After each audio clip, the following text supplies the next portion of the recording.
Good evening, everyone. Welcome to tonight's episode where I'm going to talk to you about the new essentials that doTERRA has brought out and how they can be useful for our pets and, of course, us. So I hope you're having a beautiful day. It's been a dry day in Manchester. It's still getting dark, too early. I'm looking forward to the summer, but I feel it is approaching just around the corner.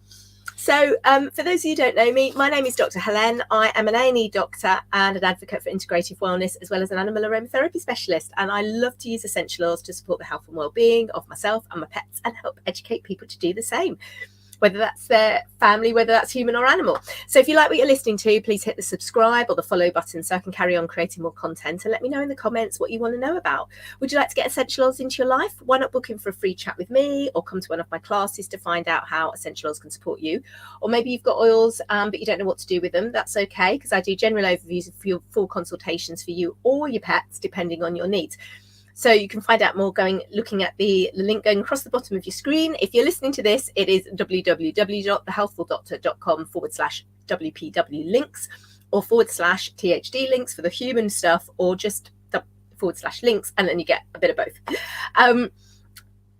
So drop me a message and find out what I can do to help you. So starting this week is my Healthful Senior Dog Challenge. So if you've got a senior dog, and it varies really at what age we class dogs as senior, it's very breed related as well. I've got a 12-year-old bilateral amputee, Maz, and then I've got my springers, my two female springers, who are both 10, who I suppose really are senior dogs, but I don't like to think of them as senior. So do come along. The challenge is free. It's 3 days over. It's set over 4 because I had to work in with my work shifts. But do come along, and we're going to be talking about lifestyle stuff to support a healthy immune system. We're going to be looking at sort of rest and managing stress and helping support dogs and hopefully prevent or manage doggy dementia. And then obviously the musculoskeletal system, because that plays a massive role with our pets as they get old. So do come along. As I said, it's in the link in going across the bottom of the screen. Or www.thehealthfuldoctor.com /WPW links, and come along and join. And it should be a really fun few days. I always enjoy doing these challenges. So let's talk about the new oils. Not all of them are available yet. So I got one of the packs where they were available beforehand. We're slowly getting them filtered through the system.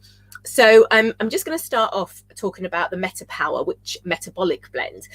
So this is actually a kind of a reworking of the popular Smart and Sassy, or Slim and Sassy, depending where you are in the world. And it can actually be used in the same way. But it does taste a bit different because they've actually changed the combination of the oils in it. Although it's got the same combination of oils, it's the quantities of them. Now, I absolutely love Smart and Sassy, and I'm loving the new MetaPower. I have it in my water at work all the time. I find it really helps to prevent hunger cravings, and it can also help support exercise performance as well. So it's really good. So it's got some really great oils in it. So it's got grapefruit, which can help curb appetites, curb sugar cravings, and support a healthy metabolic response. Lemon to promote fat burning processes and supports gentle cleanse. I always love my lemon. I'm always going on about lemon. Peppermint to enhance a sense of fullness and support digestion. Ginger to support metabolism and fat burning processes. And then cinnamon bark, which promotes healthy blood sugar levels and metabolism boosts. So you can actually use that in dogs the same as you might in humans. Now, there's actually been some preclinical studies as well that suggest the blend may target and reduce fat cells whilst also protecting cells and tissues against oxidative stress. So that's what the oxidative stress is, what causes inflammation. But there actually is more research needed on that. But it's just something to throw in there as well. Now, then we have, I think you pronounce it guacwood. I don't know, Holywood is another name. Oh my goodness, I love this. From the minute I got it out of the box, the dogs were like absolutely going mad. I kind of liken it to a smell kind of a cross between Copaiba and Vetiver. And I literally couldn't believe the response I got from the dogs when I first offered it. And it's something I diffuse a lot when I'm going to work. So yesterday we had guacwood and lavender. I used to use a lot of citrus oils when I went to work, but I actually found a correlation between my Serendipity Duda, who is the star of Seren's Kitchen Can, getting in my cupboards, and some of the citrus oils I diffuse. She still gets in the cupboards, but when she does it really badly, it's when she's had citrus diffused, interestingly enough. But it's a beautiful oil, and anxious dogs in particular really keen, because it's a really good grounding oil. It's very good for stress management and anxiety, and helps calm the body and mind. So it's quite earthy and grounding, and it's kind of sweet as well. And I actually like the smell more than frankincense and copaiba as well, which are brilliant oils, but I don't actually diffuse them that often. I do diffuse copaiba more than frankincense, actually, just because I think it's absorbed more with different aromas. But it's also got lots of other properties as well. It's very supportive to an anti-inflammatory environment, and sort of to support the immune system as well.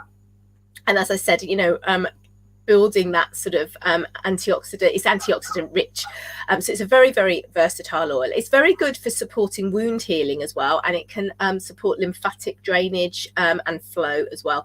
So particularly useful for animals if they're in heat or got an upset tummy.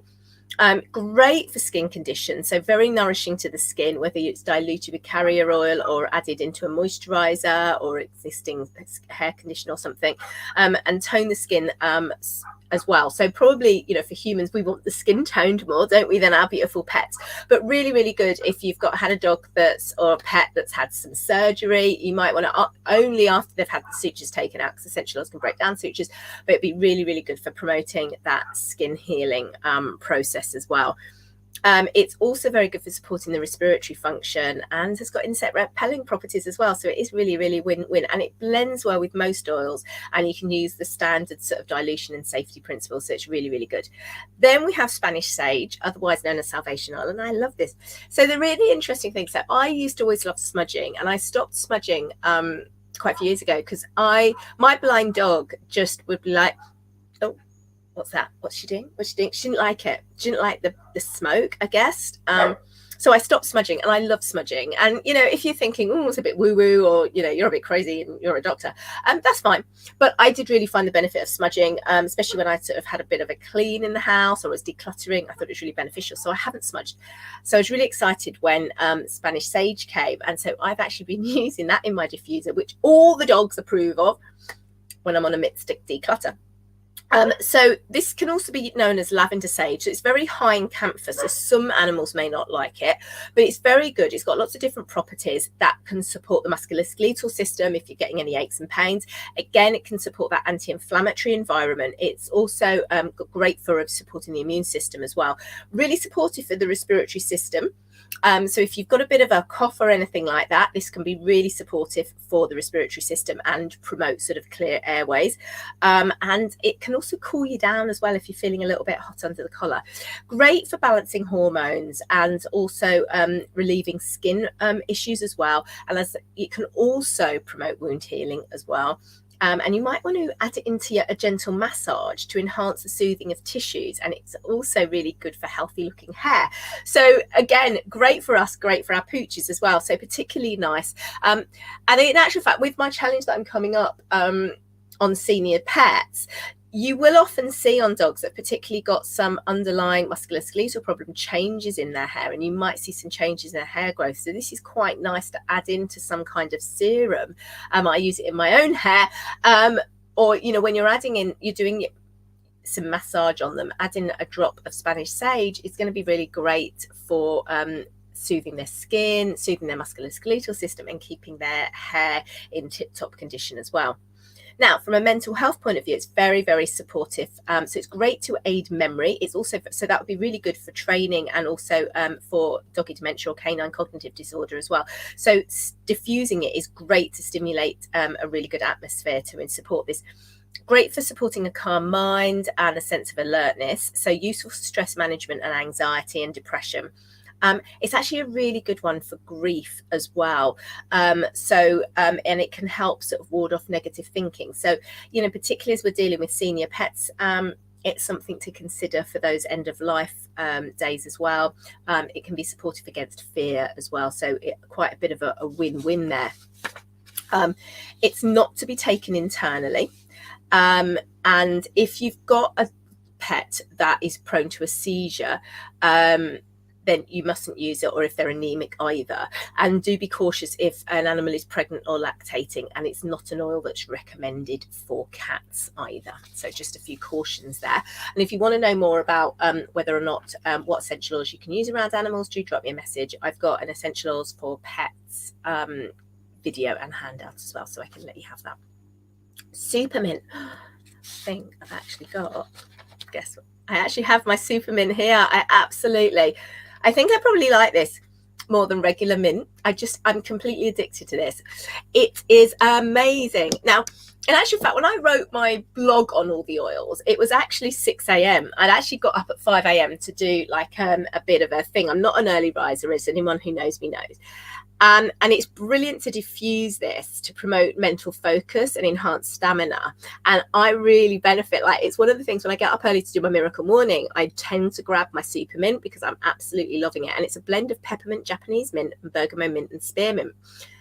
And you can just smell the spearmint coming through. And I'm not a big fan of spearmint, but I love it in supermint. And so actually it can be used the same way as peppermint, but it is just a little bit gentler. Although I find it a bit more potent in hot chocolate, actually, I have to say. But it's absolutely lovely. So it's great for opening the airways for easy breathing. So if you've got a dog that snores or anything like that, that can be really beneficial. You can also massage it into tense muscles to rejuvenate and soothe, and inhale from the palms to calm the body and mind. So it might be one you want to use again for your senior pets who are feeling a little bit uncomfortable. This can be a great one to help relax their body and relax that smooth muscle. It's got a great cooling effect on animals, and it can soothe tummies as well. So particularly good if you've got a food thief, like my serendipity doodah. Now, there are beadlets that come in this variety as well. You can actually get it as either the touch roller or the 50 ml. So I've got both, but they do have beadlets, but don't use those on your pets because they've got xylitol in. But you can otherwise use it in the normal way you would do, internally, aromatically and topically. So that is, in a nutshell, the new oil. So I hope that helps. I hope it gives you a bit more of an idea. And as I said, if you want to learn anything more about using essential oils for your pets, do jump to one of my classes, or I do full consultations or general overviews to help you get the most out of your oils. And obviously, if you're not sure what you need, just drop me a message and we can chat through. I always say, drop me a message and tell me your top 3 health concerns for you and your pet, and I can come back to you with some answers. So I hope that helps. Don't forget to register for the free senior dog challenge that starts on Friday.